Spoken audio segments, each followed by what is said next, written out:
যেহেতু কুরবানি একেবারে আমাদের সন্নিকটে, সো এই কুরবানি নিয়ে আমাদের মধ্যে অনেক ধরনের প্রশ্ন রয়েছে। খুব বেশি যে প্রশ্নটি করা হয়েছে সেটি হচ্ছে জানতে চাওয়া হয়েছে 7 ভাগে কুরবানি করা যাবে কিনা।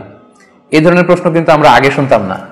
রিসেন্টলি কিছু কিছু স্কলারদের আলোচনা বা এতে করে লোকজন হয়তো বিভ্রান্তিতে ভোগেন কিংবা একটা ধোঁয়াশা তৈরি হয়, ফলে এই প্রশ্নটি করা হচ্ছে। আমরা আবহমান কাল থেকে আমাদের প্রিয় মাতৃভূমি বাংলাদেশে হয়তো ছাগল কুরবানি দিয়েছি অথবা গরু কুরবানি দিয়েছি সর্বোচ্চ 7 ভাগে। সো এটা আমাদের সবার কাছে জানা ছিল, এ নিয়ে আগে সংশয় ছিল না। ইদানিংকালে অনেকের মধ্যে এই বিষয়ে সংশয় জেগেছে। কেউ কেউ বলে থাকেন যে ভাগে যদি কুরবানি দেওয়া হয় 7 জনে মিলে, গরুতে বা মহিষে বা উটে, এই ভাগে কুরবানি হবে না, এটা অনেকে বলে থাকেন। এই কথাটি আসলে ঠিক নয়। আপনি যদি ভাগে কুরবানি দিতে চান এটি জায়েজ আছে, এবং একটি উটে বা মহিষে বা গরুতে আপনি সর্বোচ্চ 7টি ভাগে কুরবানি দিতে পারবেন ইনশাআল্লাহ। এ ব্যাপারে সহিহ মুসলিমের একটি হাদিসকে আমরা এখানে উল্লেখ করতে চাই।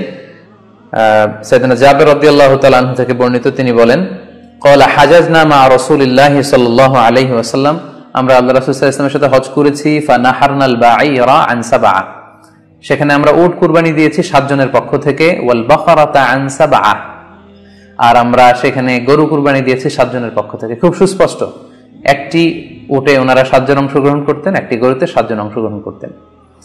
তো এই হাদিসের আলোকে অনেকে বলে থাকেন যে এটি হজের সময়, সফরের সময়, কিন্তু মুকিম অবস্থায় 7 ভাগে দেয়া যায় না। আসলে এই কথাটিও ঠিক নয়, কারণ সুনানে আবু দাউদের আরেকটি হাদিসে এসেছে যেখানে আল্লাহ রাসূল সাল্লাল্লাহু আলাইহি ওয়াসাল্লাম সুস্পষ্ট বলেছেন, সেখানে হজ বা কোনো সফরের উল্লেখ নেই। সেটা হচ্ছে জেনারেল স্টেটমেন্ট, অর্থাৎ আল বাকারাতু আন সাবআ, গরুতে সর্বোচ্চ 7 অংশ দিয়ে কুরবানি দেয়া যায়। ওয়াল জাযুরু আন সাবআ, আর উটের ক্ষেত্রেও সর্বোচ্চ 7 অংশ দিয়ে কুরবানি দেয়া যায়। তো এই হাদিস, দ্বিতীয় যে হাদিসটি উল্লেখ করলাম, এটা হচ্ছে জেনারেল স্টেটমেন্ট। সেখানে সফর মুকিম কোনো কথা বলা হয়নি। ইন জেনারেলি বলা হয়েছে যে উটে 7 ভাগ দেয়া যায়, গরুতে 7 ভাগ দেয়া যায়। সো আমরা যারা ভাগে কুরবানি দিচ্ছি 7 জন মিলে একটি গরু, আপনারা নিঃসন্দেহে সানন্দ চিত্তে নিশ্চিন্তে কুরবানি দিতে পারেন। সহিহ হাদিসের আলোকে এটি সাব্যস্ত, এতে কোনো সমস্যা নেই ইনশাআল্লাহ। তবে ভাগে কুরবানিতে কিংবা যৌথ কুরবানিতে কয়েকটি বিষয় আমাদেরকে খেয়াল রাখতে হবে। নাম্বার 1 হচ্ছে নিয়ত। আপনাদের ইন্টেনশনটা ক্লিয়ার হতে হবে। প্রত্যেকেরই যাতে একই ইন্টেনশন থাকে, সবারই যাতে ইন্টেনশন থাকে যে শুধুমাত্র আল্লাহ তাআলার সন্তুষ্টির জন্য আমরা এই কুরবানি দিচ্ছি। এখানে কয়েকজনের যদি ইন্টেনশন থাকে যে আল্লাহর সন্তুষ্টি, অন্যজনের যদি নিয়তে ঝামেলা থাকে, তাহলে কিন্তু কুরবানিটা প্রশ্নবিদ্ধ হয়ে যাচ্ছে।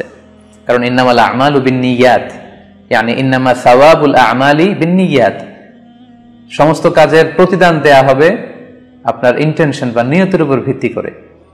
সো এজন্য যারা খুব বেশি মুখলেস, খুব বেশি মুত্তাকি, তারা অনেক সময় যৌথ কুরবানি দিতে চান না।